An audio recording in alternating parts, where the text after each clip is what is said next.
pemateri itu menjelaskan bahwa dalam merumuskan capaian pembelajaran itu kita merujuk pada capaian yang sudah ditetapkan oleh pemerintah. Jadi kita nggak bisa membuat yang sesuai keinginan kita.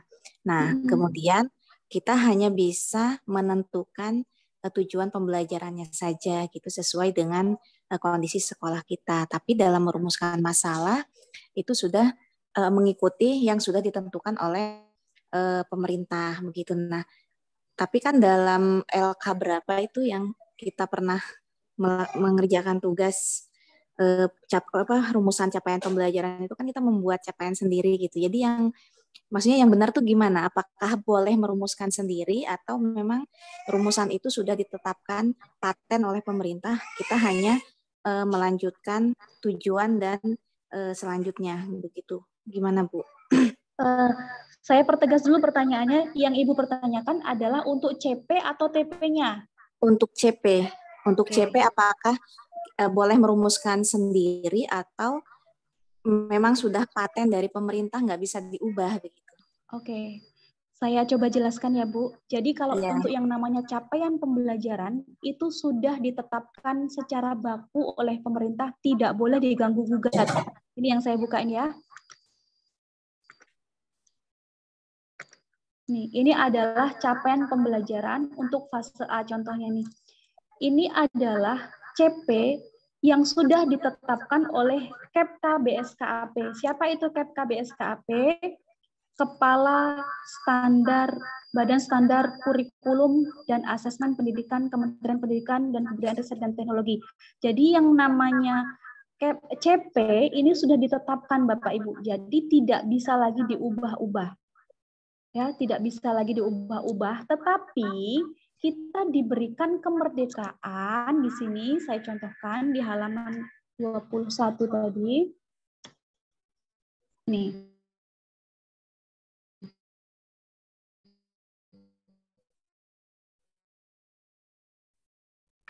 Yang saya tandai ini. Fase A pada elemen Al-Quran dan Hadis, pendidikan agama Islam dan budi pekerti menekankan kemampuan mengenal huruf hijaiyah dan harokatnya, huruf hijaiyah bersambung dan kemampuan membaca huruf surah-surah pendek Al-Quran dengan baik. Jadi untuk capaian pembelajaran ini, untuk Al-Quran dan Hadis ini sudah tidak bisa diganggu-gugat lagi. Pokoknya harus ada capaian pembelajaran tentang surah-surah pendek Al-Quran pilihan.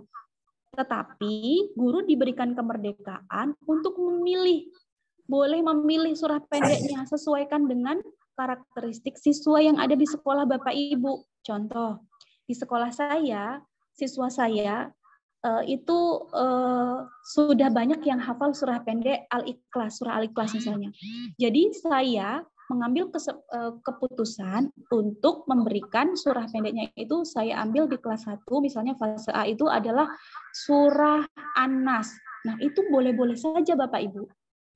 Nah, karena kita berpaku pada capaian pembelajaran ini, ya, yang uraiannya adalah kemampuan membaca surah pendek Al-Quran dengan baik. Jadi, tidak ada aturan harus surah An-Nas, tidak. Tetapi surahnya adalah boleh surah pendek, apa saja yang penting surah pendek. Seperti itu. Dan kalau untuk memilih surah pendek ini, misalkan Bapak dan Ibu itu di fase A, kelas 1 dan 2 itu ya, itu guru agamanya misalkan beda. Misalkan di fase A itu kelas 1 gurunya adalah Ibu Siti. Di fase A kelas 2 gurunya misalkan Ibu Marfuah misalkan. Nah, Ibu Siti sudah mengajarkan surah Al-Ikhlas di kelas 1 atau surah An-Nas lah taruh di kelas 1. Nanti di kelas 2 itu harus dikoordinasi, jangan sampai diajarkan lagi. Ya, harus surah yang lain seperti itu. Jadi harus ada komunikasi antar guru dalam fase yang sama untuk mata pelajaran yang sama seperti itu. Contoh lain lagi, misalkan ini di elemen akidah. Peserta didik mengenal rukun iman kepada Allah melalui nama-namanya yang agung atau Asmaul Husna dan mengenal para malaikat dan tugas yang diembannya. Nah, dari jabaran CP ini kan tidak dijelaskan Asmaul Husnanya Asmaul Husna apa. Hanya disebutkan di sini CP-nya adalah tentang Asmaul Husna. Tapi tidak dijelaskan Asmaul Husnanya apa. Boleh nggak kalau misalkan saya di kelas 1 mengajarkan tentang Asmaul Husna Al-Malik dan Al-Qudus? Boleh-boleh saja. Sesuai dengan karakteristik siswa yang ada di sekolah saya. Nah, kalau misalkan di sekolah lain mengajarkan tentang Ar-Rahman dan Ar-Rahim, boleh. Karena disesuaikan kembali lagi kepada CP-nya, yaitu yang penting membahas tentang Asmaul Husna. Tapi tidak dijelaskan apa Asmaul Husnanya. Inilah yang disebut dengan merdeka, Bapak Ibu. Nah, mungkin ini bisa jadi sedikit pencerahan, Ibu. Kecuali kalau untuk tujuan pembelajaran, maka kita diberikan opsi atau pilihan, yaitu boleh dengan langsung pada memindahkan dari CP, atau boleh juga merumuskannya dengan dengan kompetensi dan lingkup materinya. Seperti itu. Dan ada 3 juga pilihannya menurut teori. Ada teori Tej and Wijin, ada teorinya Marzano, dan juga ada satu lagi teorinya Anderson. Mungkin teman-teman sudah ada yang pernah buka buku panduan pembelajaran kurikulum merdeka ya. Di dalamnya itu sudah lengkap. Jadi bagaimana cara merumuskan tujuan pembelajaran dan membuat alur tujuan pembelajarannya. Mungkin Ibu Eli Mukliso. Ya Bu, Bagaimana? alhamdulillah sudah tercerahkan. Terima kasih. Ya, sama-sama Ibu. Ya. Dari Bapak Ibu yang lain mungkin kalau ada yang ingin ditanyakan, Pak Nasrullah. Ini Bu, menanggapi dari apa yang Ibu jelaskan yang tentang yang dari capaian pembelajaran, misalnya dari sekolah A itu tentang Asmaul Husna tadi, misalnya Asmaul Husna tadi dari sekolah A itu membahas Ar-Rahman dan Ar-Rahim misalnya gitu kan. Kalau yang sekolah B itu misalnya Al-Qudus, Al-Malik. Jadi yang ingin saya tanyakan itu berarti kita boleh ya enggak terpacu kepada materi yang ada di buku siswa gitu Bu. Nah, boleh saya jawab Pak? Iya Bu, silakan Bu.